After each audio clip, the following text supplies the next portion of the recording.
Hi, man, peace. So for those of you brothers who follow sports for long enough, you know that oftentimes certain media figures will use notable athletes and they will hitch their wagon to that athlete's star. It happened with Howard Cosell and Muhammad Ali. It happened with Ahmad Rashad and Michael Jordan. It happened with Brian Kenny and Floyd Mayweather. And it's also happened with Mr. Brian Windhorst and LeBron James. Brian Windhorst has kind of come to fame due to some of the insight that he has about LeBron James, especially over the last 7 or 8 years. And oftentimes he's not afraid to speak the truth about LeBron because he knows that LeBron knows that Brian knows what he's talking about for the most part. So he has decided to come forth with many of his own personal sentiments in regards to why he believes LeBron James signed with the LA Lakers. And he's also decided to postulate that by the middle of next season, LeBron will pretty much be complaining about his teammates. So, of course, they're going to talk about it. I'm going to chime in. This just in, LeBron James leaving Cleveland for Cali. Agreeing to a 4-year deal with the Lakers, he is heading to a much tougher Western Conference after winning 3 championships and going to 8 straight NBA Finals out of the East. Let me say this once again. I think that LeBron James heading to the Western Conference is going to provide a very adequate covert for himself. It's going to provide a very adequate covering for him so that when he does not win the championship, he no longer has to be concerned with anyone saying, well, LeBron, you keep losing titles. Why is that? Now he can lose in the second round and he can say, well, we just didn't have enough right now. We're still building. There are 2 or 3 or even 4 teams that are better than us, that have more experience than we do. And I'm leading this ragtag group of young players. I'm doing the best that I can. We won 52 games. We went out in the second round. What more can you expect from me? We welcome a guy now who knows LeBron very, very well, a friend of the show, Brian Windhorst. Hey, Windy. Hey there. All right, Windy, you know in First Take we go straight for the jugular. Tell me, how long will it take for LeBron to be hanging a banner up in the rafters at Staples Center?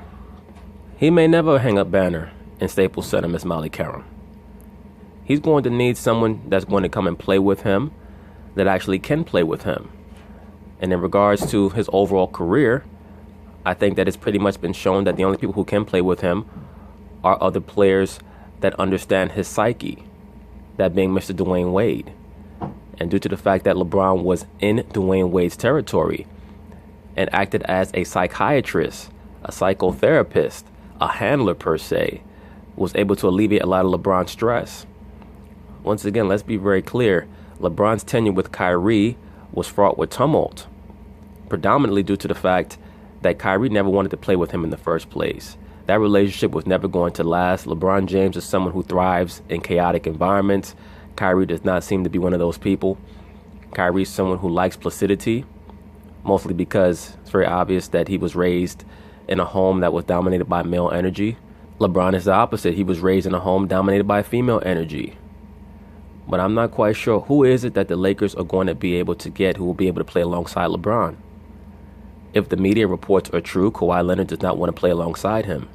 And I've stated for a very long time that this notion that great players want to play with LeBron is mostly a liberal media narrative that has never been true.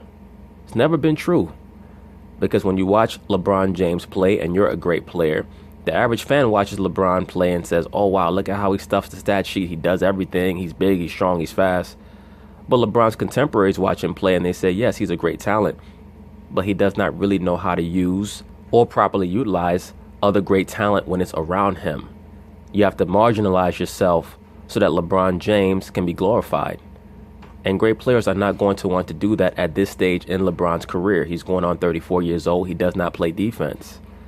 So they already know that when the team loses, he's going to blame them, and the media is going to blame them because he's going to get his numbers due to the fact that he's mastered the art of stat padding. I mean, I don't know if he's going to win another championship. Thank you, sir. It's July 2nd, so it's very hard to judge the Lakers roster at this point. I'm going to wait back and see how things go. They're definitely going to need to get another star player. And the thing about it is, their window is a little bit open with LeBron, but he's 33 turning 34. He was, in my mind, the best player in the league in the playoffs last year, but we don't know how long that's going to be the case. And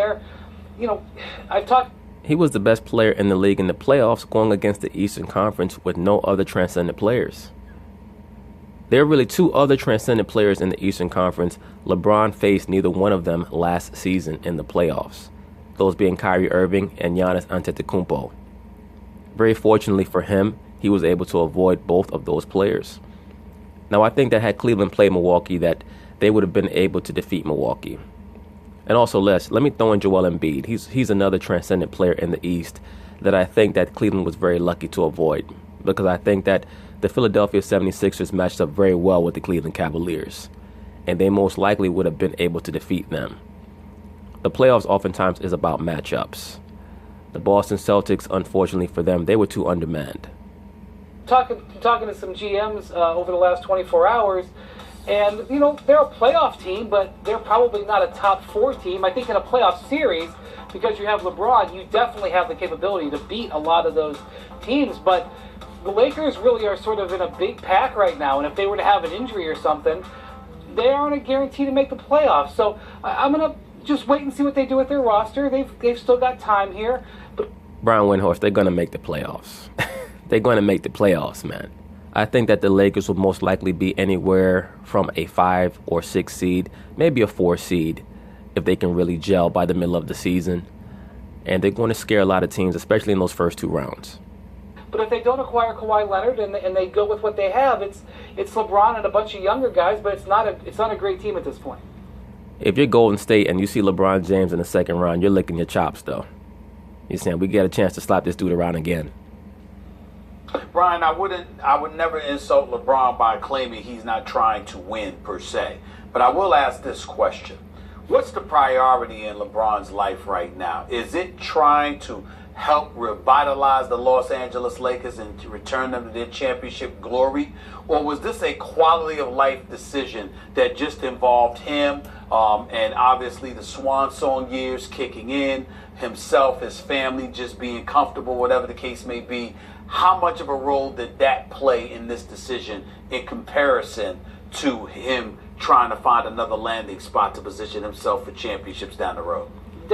Stephen A. Smith, let's be very, very clear, as you yourself would say.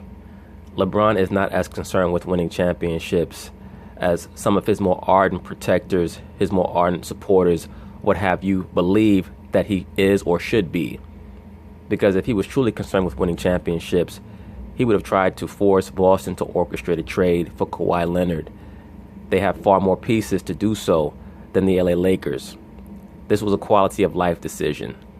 This was a quality of spiritual life decision. Once again, he wants to be closer to some of his Kabbalistic elders out there in LA, who may not be as stringent in their Kabbalistic beliefs as some of his elders were in Miami, his main elder being Mr. Yashayahu Pinto, who basically was trying to extort LeBron James, allegedly, while he was in Miami. I did a video about that a while ago.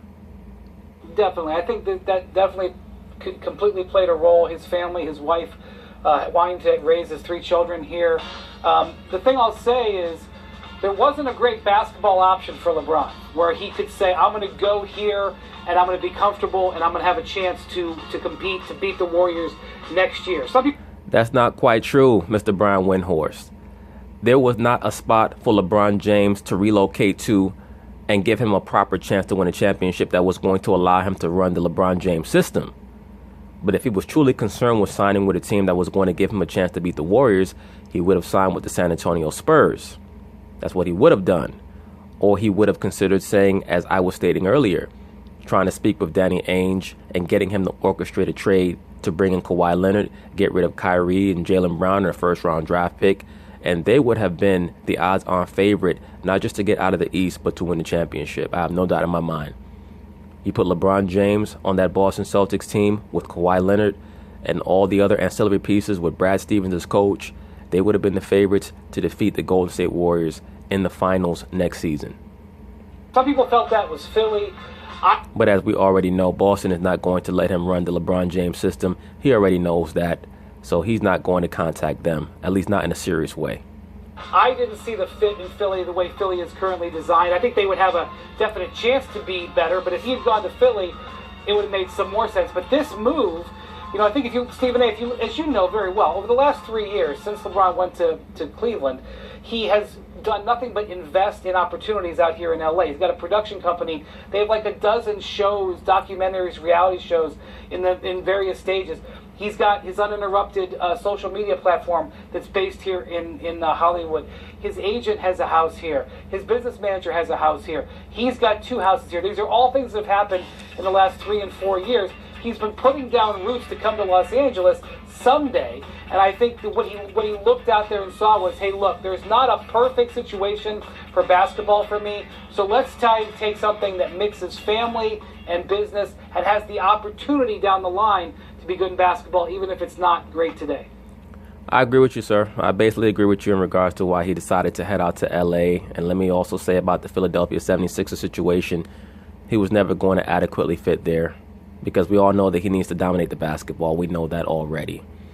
And there was no way that he was going to allow Ben Simmons to dominate the basketball. That would have caused a serious glut in their lineup and their offense. And I think that both parties made the right decision, or at least LeBron made the right decision, because I believe that Philly would have certainly taken him on if he would have wanted to go there. Doesn't it also, though, Brian, I know you're kind of dismissing his chances in the West. I know it's a much tougher conference. But isn't it also a better basketball situation than the one he was just in, where they really weren't better than the Pacers or the Raptors or the Celtics, even with injury, but because LeBron is so much better than the rest of the league, they were able to get... No, sir. LeBron James is so much better than the rest of the East. As of right now, he is not in a better basketball situation than he was in Cleveland. I stated unequivocally heading into last season that my favorites to get back to the finals were the Cleveland Cavaliers. I stated after the trade that my favorites to get to the finals were the Cleveland Cavaliers. I also stated that I would not have been surprised to see him get knocked out in any round. And lo and behold, there were 2 rounds in the Eastern Conference playoffs where he could have been knocked out that went to a Game 7. So LeBron James did what LeBron James does. He showed that he was transcendent over teams that were just good, but who also did not have transcendent players. Teams that play as a team and have a transcendent player, LeBron will not beat them. But he'll be able to beat teams that play a great brand of basketball but don't have transcendent players. He'll be able to beat teams that have transcendent players but don't play a high-level brand of basketball. But when you combine the two, it is a guarantee that he will lose, and he will lose in a big way. All the way to the finals. Doesn't this team have more promise than that team does in terms of the players around LeBron, even without Kawhi? No, sir. No, not at all. How could they have more promise than the Cleveland Cavaliers when, as of right now, there are certainly at least 2 teams better than the LA Lakers, without a doubt? Before we even put a basketball down to bounce on the parquet floor, we know for a fact that the Golden State Warriors and the Houston Rockets are at least 2 levels above the LA Lakers. Barring injury, we know that for a fact. And then we have to go through the other teams, whether it be Portland or Utah or New Orleans or what have you, that are pretty much going to be on that level of the LA Lakers, and we'll have to figure out where these teams rank in juxtaposition to one another throughout the next NBA regular season. But no, as of right now, there's pretty much no chance for the Lakers to get to the finals next year. There was a very good chance for the Cavaliers to get to the finals last year. What I think LeBron would say to that, Max, is any team that has LeBron has a chance. And I would agree they have a chance. But looking at them in the West, looking at the grinder that they would have to go through, and looking at the other guys on his team right now, it's a lot of young guys. It's guys who've never done it before. They have potential, though. The Lakers were like a mid-30s level team.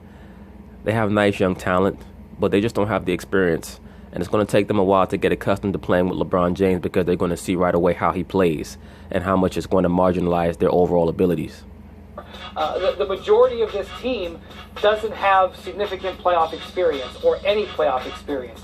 So you'd be asking him to be, from a talent standpoint, to be behind the 8 ball, and you'd be asking from an experience standpoint to be behind the 8 ball.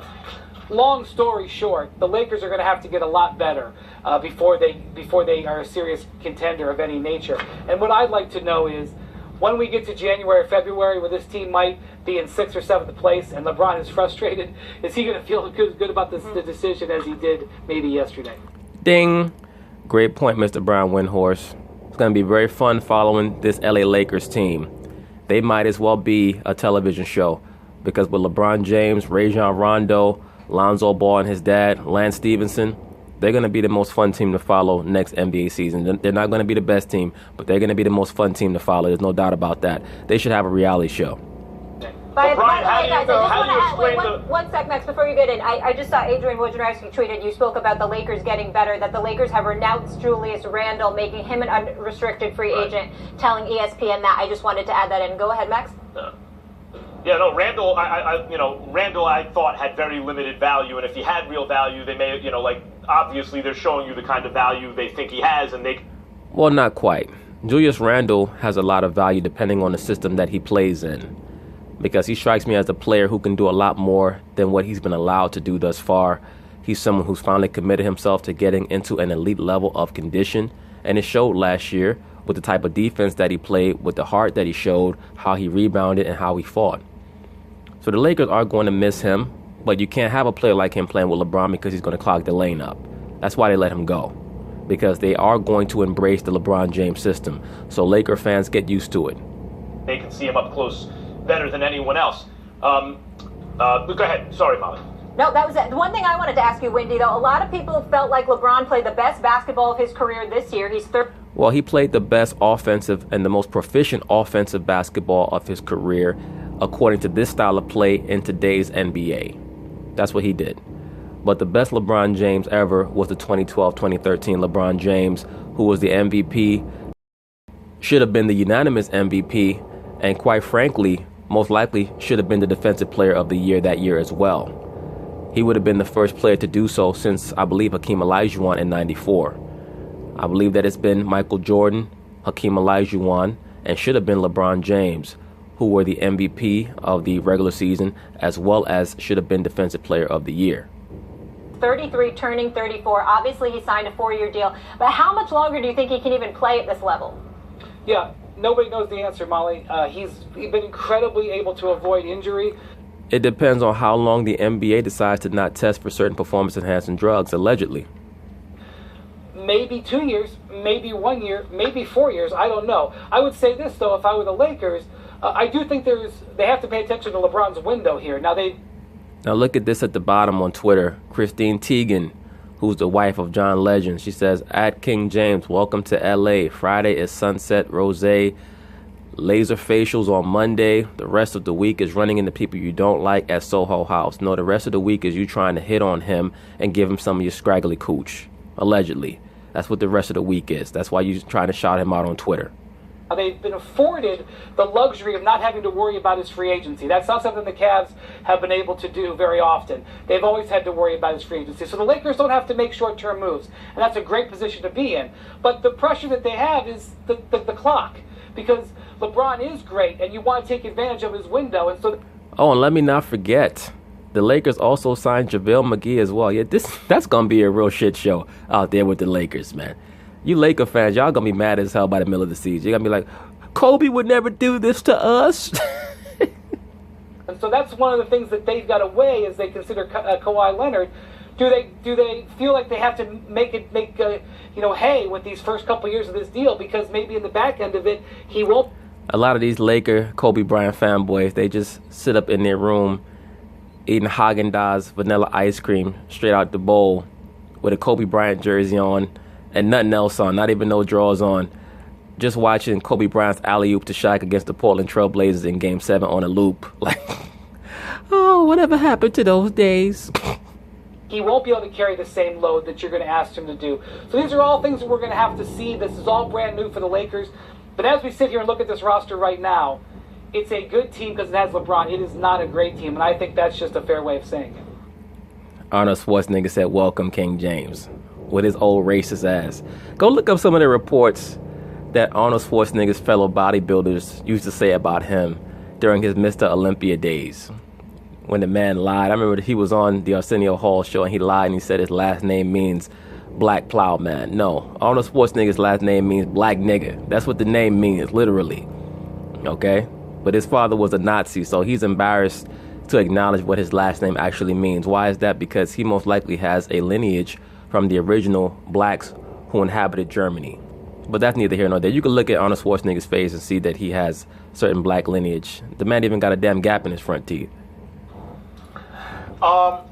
An aside might have nothing to do with anything, but I'm going to ask you anyway. How safe is Luke Walton? I asked that question because I've watched the team improve. I've watched young players improve under his tutelage. But I'm also thinking about an individual who's in Montana, who has a connection to Jeannie Buss, who's accustomed to coaching champions. Look what Ice Cube stated. There is a God with a capital G. Must be magic. That's a play on words. Why is Ice Cube saying that? Because he is a Saturnian.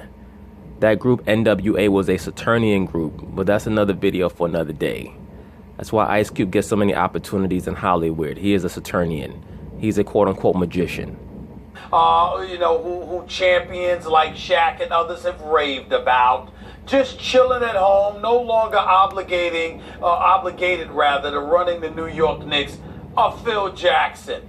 And tell me that Luke Walton is secure, or is that something that we can see revisited in the future, Phil Jackson returning to LA? Well, first off, I think Phil Jackson's still getting ridiculous checks from the Knicks, so congratulations to him. Yes, he is. Secondly, LeBron does not like to get involved in coaching decisions. He will sort of passively, aggressively do it, nor would he make a free agency decision based on a coach.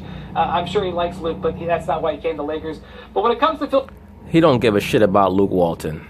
Don't say I'm sure he likes Luke. Luke Walton is going to get half the season to show that he can coach LeBron James. That's the bottom line of it.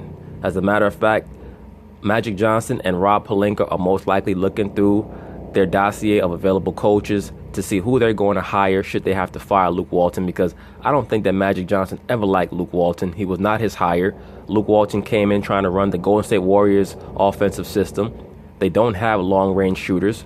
They have even less long-range shooters now that they have LeBron and Rajon Rondo and Lance Stevenson and JaVale McGee. So Luke is going to have to show his real coaching chops with a LeBron James, and I don't think that LeBron is going to respect him enough to allow Luke to coach. And if the Lakers get off to a slow start, expect Luke Walton to get his walking papers. To Phil Jackson, this I can state unequivocally. LeBron doesn't like Phil Jackson, has no interest in him, has taken direct jabs at him before, doesn't like the way he treated Carmelo Anthony. Bullshit. LeBron is just someone who takes out a lot of frustration on Phil Jackson, because Phil Jackson is a person who's not afraid of LeBron James. And let me say this, some of the comments that Phil Jackson made about LeBron James and his quote-unquote posse, they were a little off-putting. Do I think that Phil necessarily meant anything racial by it? No, not necessarily. But I think that LeBron looks at Phil Jackson as someone who is a representative of the daddy that won't acknowledge him, that being Mr. Michael Jordan. So sometimes he wants to attack Phil Jackson because when he sees Phil Jackson, he thinks of Michael Jordan. LeBron doesn't look at Phil Jackson and think of Kobe. He looks at him and he thinks of Michael Jordan because that's who he grew up idolizing. So when Phil Jackson decides that he's going to address LeBron James and his team in a quote-unquote demeaning way, you're definitely going to see LeBron James step out and respond back, because he does not like Phil Jackson because of what he feels Phil Jackson represents, which is the daddy that won't acknowledge him. LeBron desperately wants Michael Jordan to acknowledge him in some way, and Michael's not going to give him that satisfaction. And yes, he partially doesn't like how Phil treated Carmelo, but Phil did the right thing. The worst thing that Phil did with Carmelo was re-signing him to that deal with the no-trade clause, but he did it because he was under the orders of Mr. James Dolan to re-sign Carmelo Anthony, because Carmelo Anthony was the quote-unquote draw in New York. And Carmelo Anthony was never a top-line player. There was no way that he should have been signed to a deal with a no-trade clause. Phil Jackson never wanted to coach Carmelo Anthony because he knew, just like I know, that Carmelo is not going to be the best player on your team if you have championship aspirations. Really, he's not even going to be on your team if you have championship aspirations, because he's not willing to play his role. He has to be a role player on a championship team, and he's not going to tolerate that, so you have to move him. That's the real reason why there's so much antipathy between Phil Jackson and LeBron. And LeBron knows that as well, because he's not going to go out of his way to try to bring Melo on, but we'll see what happens. Because as we speak, OKC is trying to figure out how they're going to get rid of Mr. Carmelo Anthony. So we'll see if LeBron dips his hand out of heaven to rescue his homeboy or not. maybe he, has respect for his accomplishments, but certainly doesn't respect the way he looks at the game right now. So I feel comfortable to say that you will not hear LeBron talking about Phil Jackson in a way that would involve having him come coach him. Well, I feel confident about I'm fully aware of the posse comment. I just needed confirmation, Brian, because when I'm doing radio and what have you, I get asked those questions. People also have to understand that Phil Jackson is damn near 70 years old if he's not 70 already. He might be over 70 as far as I know. But when those guys use that term posse, they're thinking about cowboy movies. They're not necessarily thinking about a gang per se. But, you never know. I just didn't take it that way. I just think that he used the wrong terminology. But Phil comes off as someone who's not particularly caring or quote-unquote sensitive in regards to how his words are going to be perceived. A lot of men reach an age where they don't give a fuck about what you think about what they have to say. I know that's true, but I had to hear it from you, sir. Go ahead, Max. Brian, Vegas has the odds very high that the Lakers win a championship. I think they're third highest. Stephen A. brought it up earlier. Second best odds, tied with Boston, Matt. Second best. Yep. Right, tied with Boston for 2-3. Do you believe that, considering what you said about their roster, that is more of a reflection that Vegas believes that the roster will change, especially maybe with Kawhi? Or do you think that reflects the idea that this roster as constructed because of LeBron's presence can actually challenge for a championship? No, I like your first point, Max. I think that if Vegas is truly giving the LA Lakers such good odds to win the championship, it's because they think that there's going to be a big trade coming for the LA Lakers. I think it shows that there's a lot of Laker fans who want to put down money irrationally on their team because they're excited. Oh, that's possible as well. LA Laker fans are the most emotional fan base in basketball, no doubt about it. And Vegas is balancing their liability. That's what I think it is. And to be honest with you, 7-2 odds for the Lakers, it's a terrible bet.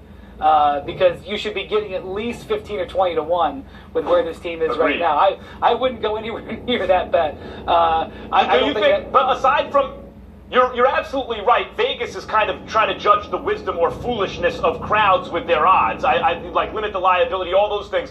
I agree with you. But also there is some kind of predicting in it in terms of what the Lakers might look like. It seems to me Vegas is saying, we bet that the Lakers are going to pick up Kawhi Leonard. You don't see that at all?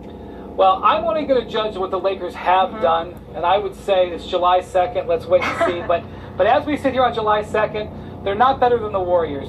They're not better than the Rockets. I don't necessarily think that they're better than the Jazz. I don't necessarily, I want to see. The Jazz are going to be a team that's going to get into a lot of scrapes, scraps, and fights this year. Now that they got that boy out of Duke, they're going to be getting into a lot of little situations all across the league. There's no doubt about it.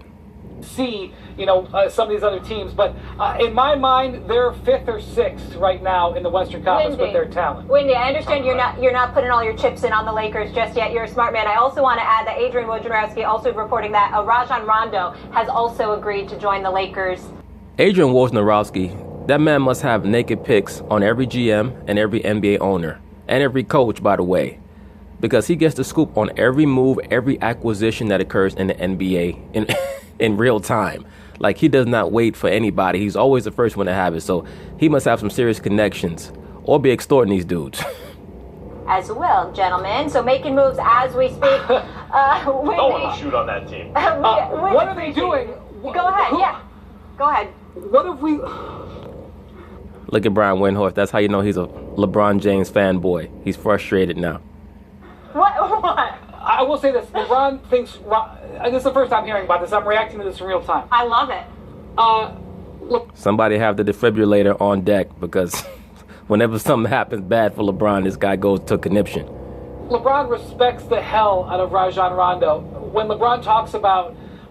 he talked in the finals about how you need to have intelligence to beat the Warriors. You can't just have good players, and you want to have competitors. And he was kind of implying that not everybody he played with was a competitor. No, he wasn't just implying it. What he was pretty much stating outright was that his teammates were idiots and that they had low basketball IQ, even though he claimed that he would never throw his teammates under the bus. Rajon Rondo is one of the smartest and most competitive players you can have. But if we've learned anything in the last 15 years of watching LeBron James play. You've got to have shooters on the court with him. The game with where it is, he has to have space.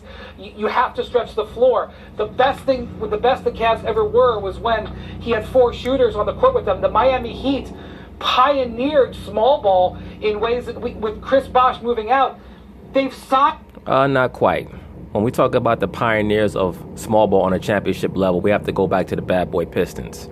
They had a stretch 5 and Bill Laimbeer. Bill Laimbeer used to make 3-point shots. As a matter of fact, he held the record for most 3-point shots made in the NBA Finals until Michael Jordan broke it when he had that 3-point shooting fest against the Portland Trail Blazers. Bill Laimbeer made 5 threes in one NBA Finals game. I believe it was in 1990, but you brothers could look that up. But the bad boy Pistons, they're the ones who brought a lot of the small ball tactics to an NBA championship level team. They had the 3-guard lineup with Isaiah Thomas, Joe Dumars, and Vinnie Johnson. Mark Aguirre could stretch the floor. Bill Laimbeer could stretch the floor. They're the ones who originally brought that prominent small ball lineup. Really had a deft lineup. Magic Johnson's on record as saying that they could not guard the Detroit Pistons. The team was too fast. Signed guys in the last 3 days, none of them can shoot. Now, but again, D-Wade couldn't shoot. Yeah, but they got. Max Kellerman said that D-Wade couldn't shoot. Dwayne Wade was one of the best mid-range jump shooters in the NBA throughout the 2000s. Now, was he a 3-point shooter? No. But to say that a person can't shoot means literally that they can't shoot. But they pushed Chris Bosh out to the 3-point line and pushed Shane Betty out to the 3-point line and had Mario Chalmers out there, and that was 6-7 years ago. In this particular case, D-Wade didn't work so well with the Cavs because he couldn't shoot. They were trying to figure out ways. They're beg, borrowing, and stealing, trading away first-round picks to get shooting. Like Lonzo Ball and Rondo, two guards who can't shoot. That's very difficult. Lance Stevenson, not a 3-point shooter. Who's making the threes? Who's making the shots? I'm fascinated by this. You're not fascinated by Brian Windhorst. You sitting back saying, you know what, this is going to be a dumpster fire. That's what you're saying. And I would love to see it, to be honest with you. I would love to see this whole experiment just crash and burn and see LeBron James just grab the basketball and say, all you lame niggas get the hell out the way. Shot the 3 hey, Brian, KCP right now, shot everybody. the 3 well. The Lakers were the second worst 3-point shooter. Max Kellerman, cut it out, please. You're not going to be able to save your boo. This fool Max is at the bottom right-hand box talking about KCP shot the 3 well and Lance Stevenson shot the 3 well. Teams would love to see those guys pulling up for 3 when they face your LA Lakers. It's not going to work. Later in the year, the Lakers were the second Lance worst Stevenson 3-point has shooting. shot in the past. Lance Stevenson shot 29% last year. The Lakers were the second worst 3-point shooting team in the league. So you think Lance Stevenson's going to shoot 42% with LeBron? Guys. Look at Brian Windhorst snapping his neck like a hood-rat black woman. He's mad as hell. Like, let me tell you something, Max Kellerman. I'm tired of you. I know what's going on. Guys, this one's to be continued, Wendy. I know look you're at the mad. stats of the 3-point shooting teams who were in the finals. That's what I'd look at. All right, we got to go. But anyway, that's pretty much it on that. We'll see how this whole situation turns out for Mr. LeBron James. Whether he's successful or not is certainly going to be entertaining. So peace.